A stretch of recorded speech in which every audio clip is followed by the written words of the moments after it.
పంచతంత్రం మిత్రలాభం నుండి మొదటి కథ. చిత్రగ్రీవుడు మరియు పావురాలు. గోదావరి నదీ తీరంలో ఒక పెద్ద బూరుగు చెట్టు ఉండేది. ఆ చెట్టు మీద లఘుపతనకం అనే కాకి నివసిస్తూ ఉండేది. ఒకరోజు ఉదయం నిద్రలేచి కిందికి చూసింది.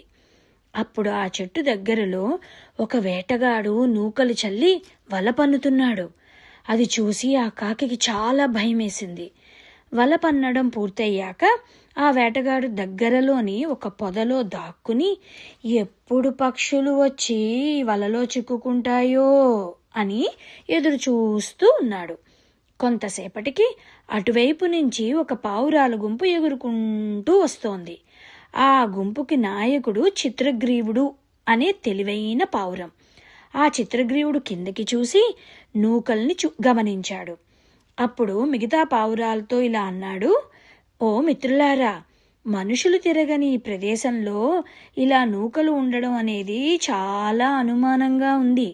ఇవి ఆ వేటగాడు పెట్టిన వల అయి ఉండొచ్చు.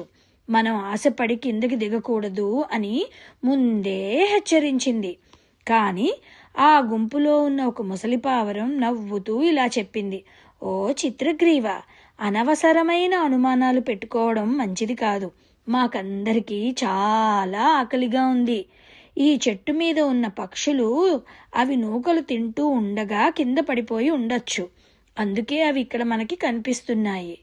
ఆహారం మన ముందే ఉంది కదా, ఇప్పుడు దాన్ని వదిలేయడం మూర్ఖత్వం. రండి రండి, కిందకి దిగి తిందాం అని సలహా ఇచ్చింది. అప్పుడు చిత్రగ్రీవుడు మళ్ళీ చెప్పాడు: వద్దు వద్దు, మీరు నా మాట వినకపోతే మన గతి చాలా ప్రమాదంగా మారిపోతుంది. లోభం వల్ల ప్రాణాలు కోల్పోయిన ఒక బాటసారి కథ ఉంది.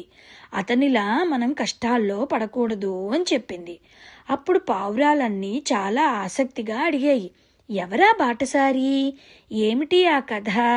అప్పుడు చిత్రగ్రీవుడు ఇలా చెప్పడం ప్రారంభించాడు: ఆ పావురాలతో పాటు మీ మనసులో కూడా ఇప్పుడు చాలా ప్రశ్నలున్నాయి కదా. ఆ బాటసారి ఎవరు? అతనికి ఏమైంది? ఆ ఆసక్తికరమైన కథని మనం వచ్చే భాగంలో వినేద్దాం.